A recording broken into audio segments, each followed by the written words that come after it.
We got the little spinny circle. Welcome back to another Money Move show, Wendy. How was your weekend? It was great. Good. Busy. Good. Yeah, we had a great weekend too. I had some friends over out at the cabin, had a kind of a leadership retreat, which was good. And then we had quite a bit of fun doing it while we were out there doing it too. So it's good stuff. But topic of conversation, we had this couple of clients, and then obviously you and I spoke about it earlier today with regards to getting your financial it's a horse of a different color, your financial house in order, and kind of getting some stuff taken care of before you tap out, right? So we're gonna get started on this.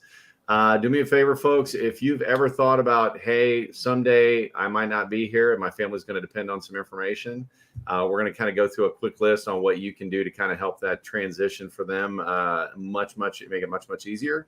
So reach out to your friends and family. Say, hey, they're getting ready to get started. Wendy and John on Black Swan Money. We're getting started here in just a second.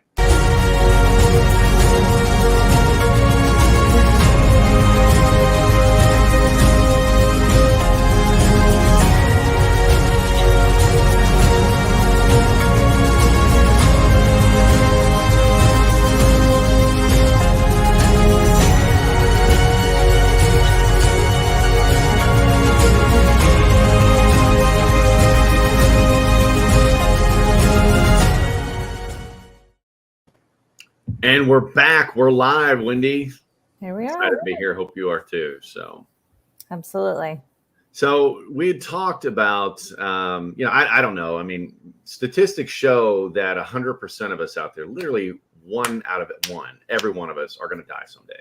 I don't know if you knew that or not, but that's a strong statistic, folks. So it's going to happen to you eventually. Mm-hmm. And, we talk a lot about, protecting your empire, like you're building all this time, or you're spending all this time building your wealth, building your assets, building your empire, so to speak. Why would you not want to protect it? But just protecting it, that's not enough. You gotta handle some stuff. And you and I had a conversation. You want to share a little bit about that today? Sure. Okay. Yeah, I was talking to somebody in my family who, is in their 60s and doesn't have a will yet, and has a lot of of assets, right? Mm-hmm. Some rental properties, their own house that they live in, 401k, retirement, all these things. And their spouse doesn't really have all of that information. And I posed the question, like, what happens if something happens to you tomorrow? Like, what happens, right? And his wife has none of the information, like doesn't know like what the mortgages are on the rental properties, or probably even what the rent is that's coming in, and how to, like, any of it. So we just had that conversation of like, it's something you have to think about. You have to be prepared and have a list, right, of what are your financial accounts, what are the passwords, what are the, the login information, and getting all of that information prepared for the chance that you may not be here tomorrow. So, and even a will, right? Yeah, let's kind of go through that one at a time, because that was kind of a lot right there. But obviously the first thing you want to have is a will in place. And a lot of people are, well, I don't have enough money to have a will, or I don't have enough assets. And that's a will is nothing more than a set of instructions. If you've got some stuff you want to go, because I'm going to tell you right now, folks, money makes people do some crazy stuff. Yeah. And the last thing you want are your kids or your siblings or your relatives kind of squabbling over this little knickknack or paddywhack or whatever, right? And that's where a will really comes in. And these are my last wishes. And you can do a will cheap. You can obviously contact an attorney. I'm not an attorney. Wendy's not an attorney, so we're not giving you legal advice. But you can contact an attorney that can, or even hop on something like LegalZoom.com.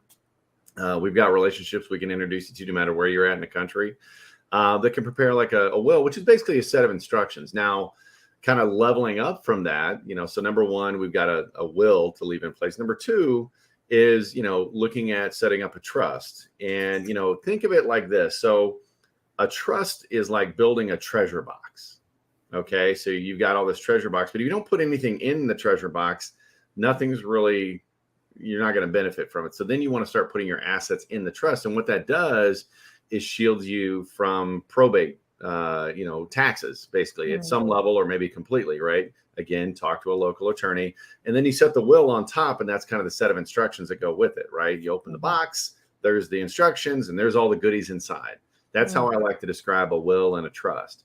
But like you said, Wendy, I mean, that's not enough, right? You've got to have, I'm thinking of a story. Number one, all the passwords and stuff like that. Think of your Facebook account, stuff like that. I've got it was a friend of a friend that I was connected with on Facebook. I didn't really know the person. I met the person a couple times. We connected on Facebook like we do, right? Car accident, they passed away. Account's still out there. 6 months later, account got hacked, and now you get constant spam from a deceased person. And talk about, there's some jacked up people out there. We all know this, right? That's dark. And they probably don't know that person's deceased, but there are ways to kind of make sure that your accounts get shut down. One is leaving a set of instructions on, hey, this is my account, this is my passwords. And I know there's some people out there going, I don't know if I want my significant other to have my passwords, right? Well, you're dead. So A, if you're worried about it, stop doing what you're worried about, right? B, you're dead. So it is what it is. But you want to have that stuff shut down because, like I said, statistics show that 100% of us do have a date that we will tap out, right? We all have an expiration date. We all have an expiration date, right? So looking at things like that, but even if you've got rental properties, kind of instructions, points of contact. Yeah. There are literally, and that's another one, leaving a list of points of contact. Who's your advisor? Who's your insurance agent? Who's the people, if you've got rental properties, who are the repair crews? And you may think, well, why the hell because those properties still are going to need repair and things like that. So again, you're taking the stress off of your people receiving that account. Is my time up? We're good. Okay. All right. So it's one of those that, those lists are key. I mean, because that way they can continue on. And again, that's where that set of instructions. And I know you think you have all the time in the world, but I look back, I still think I'm relatively young, right? And I think I've got all the time in the world. But I went to my high school reunion not too long ago, and I looked back and there was a table set up and there were like 6 or 7 pictures of people I went to high school with that are no longer with us. And, then I look at, my fraternity brothers, and I've had like 7 fraternity brothers that are no longer with us. It was a big fraternity, but still you look at that and it's like, holy crap, man. And you never know. Right. So. And what about,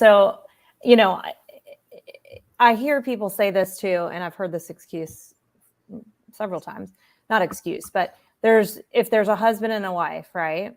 And they're like, oh, we don't have all that set up yet, but we're not going to die at the same time. Right. Which you could, I actually know people that won't travel on the same plane because if something happens, but you're in a car together a lot, right? You could die at the same time. So you have to be prepared for that. But also, if one of you goes, what if it's the one that has all that information? That's right? the key. Yeah, that's the key. Right. And that's the key factor right there. And not only that, if you've got separate bank accounts, like for businesses or things like that, you want to make sure that other person is attached to that account. And it doesn't mean they have to be on the account.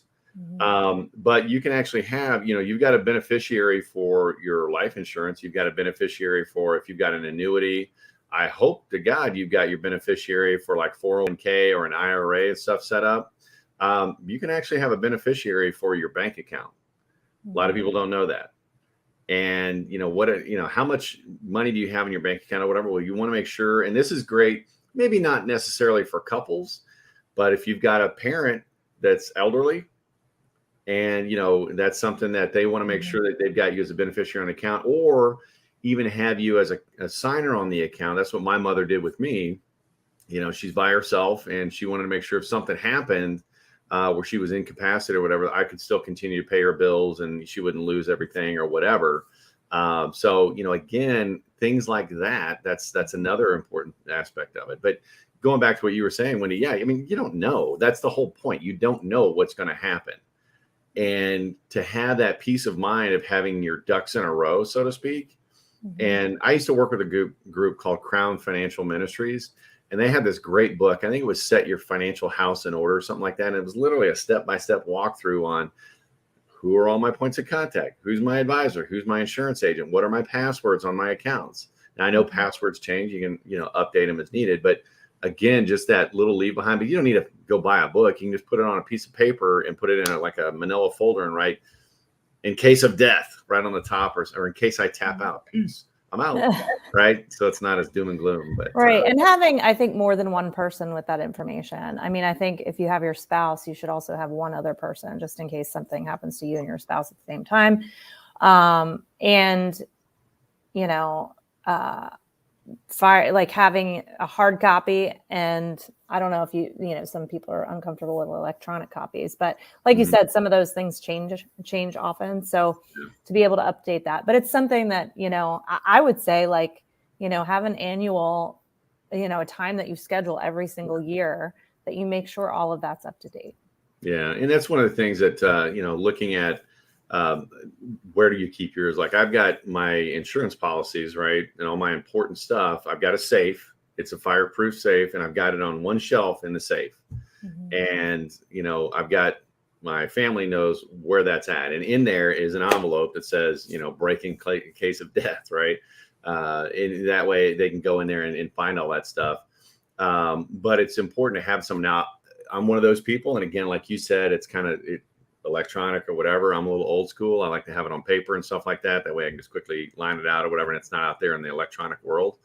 But it's important that they know, the account numbers, who to contact, or if you're in a situation where you've got an attorney, that they've got that list, they're, your trusted advisor, right? They've got that list to be able to give along with the will, and as they kind of disperse your estate, so to speak.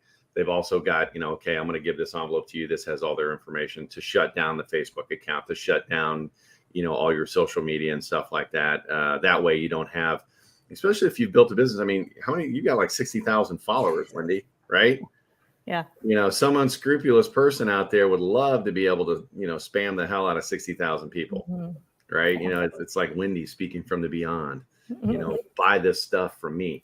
And so you don't want that to happen. Right. And so that's why it's important. But now Facebook does have a legacy plan now in place. So you can set somebody up in your settings that is able to take over your account should you pass, which is cool. So, yeah. And one of the things that our company offers, Turning Point Group, this is the Black Swan Money is kind of the educational channel.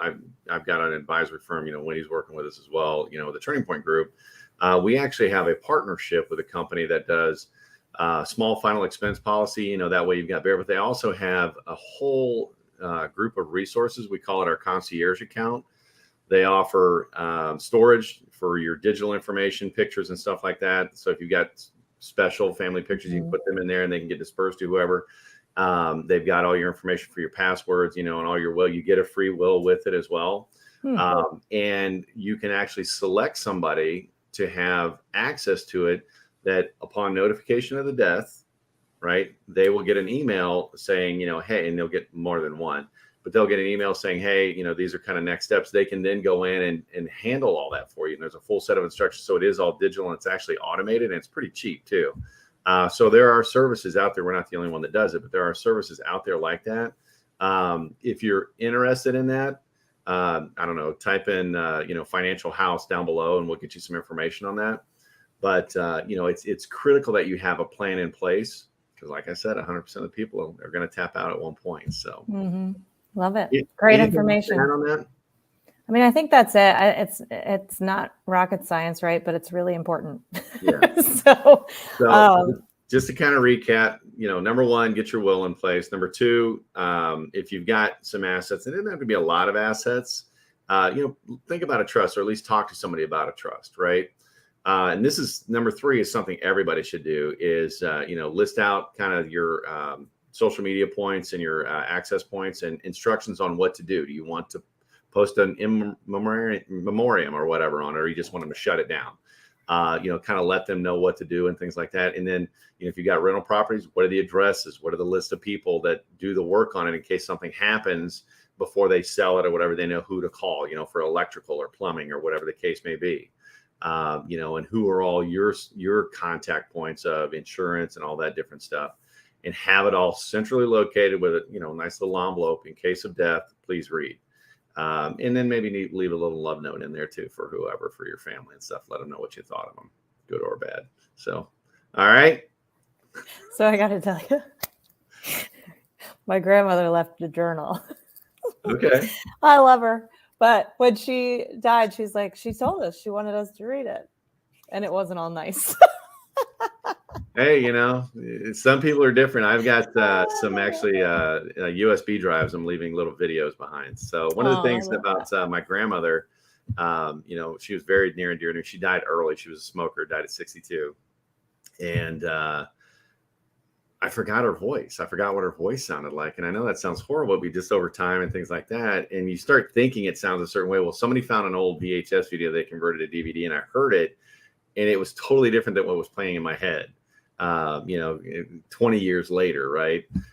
So those videos, that's not a bad idea. Maybe throw a couple videos from your phone, save it to a USB, and just put it in that little envelope, addressed to whoever. That way they've always got that memory of you. Or like I said, you can put that video stuff on the accounts we set up too. But again, it's important stuff. It seems like not a big deal. It seems like I got all the time in the world, but you never know.